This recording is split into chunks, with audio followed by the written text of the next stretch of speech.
any additional rioting or looting with that National Guard. And 3, contact your kids. Find your kids, get them home. They should not be out in this environment right now. With that, I would certainly take any questions.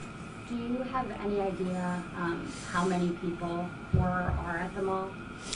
You know, the group has kind of ebbed and flowed all day long from maybe 1,000 at the start to it ballooned to maybe 2,000, and it kind of whittled down because there was a lot of walking, but a lot of vehicles have picked up. I would say at the peak at the mall there was maybe 700 to 1,200 probably in there would be my best guess.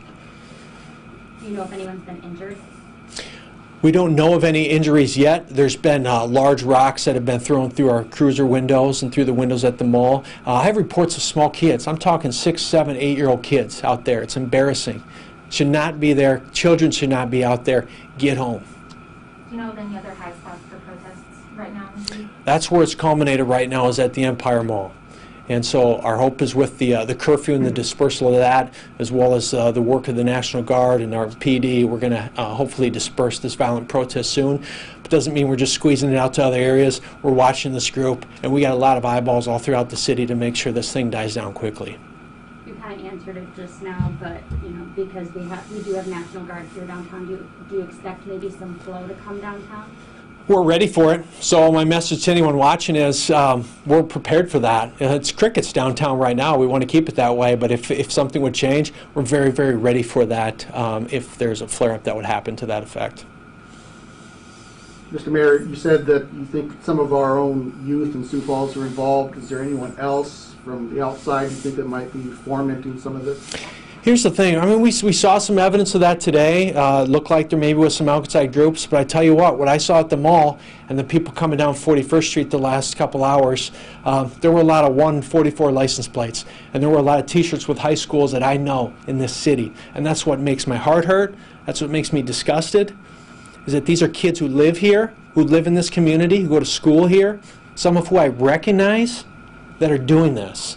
It's embarrassing, and they should be embarrassed that they're doing this to their city.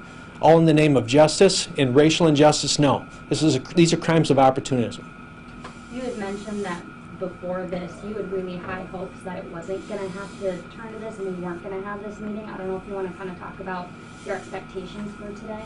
Well, I don't want what's happened tonight and what is happening right now to tarnish the original intent of this event. When we met with the event organizers from 1 to 2:30 today, and it was a great conversation. And there will be more conversations that will happen after this. There's almost 2 events that happened today. We had a peaceful protest that got some great messages out, and then we had bad actors that took it to another level. And I'm going to choose to separate those 2 events because they were 2 events in my mind. So pretty much the goal right now is to just try to shut it down. The goal right now is we're going to keep, stomping on the embers of this thing right now. And a lot of that's happened already with when we had to deploy the tear gas and the chemical agents that dispersed a lot of people at the mall. Now we're watching to see if where those crowds disperse to. They have to be going home legally if they're in that area. And so we're keeping an eye on that. And it will be a long night. We're all going to be watching this throughout the night and making sure that the city stays safe, lives stay safe, our property stays safe throughout this. Why not lock down the whole town? You know, we don't think it's necessary, Todd. I mean, that's an option when we talked about that. But right now, there's really a congregated area where this is going to happen. If it would flare up somewhere else, we'll take action somewhere else. We don't think that's going to be the case. What we've seen in other cities is they've targeted the hot spots where the violence has occurred, and that has done a lot to dissipate the anger, the intensity, and kind of neutralize it. So that's the approach we're taking here. All right. Thank you for being here. Appreciate it. Thank you. We'll likely talk tomorrow.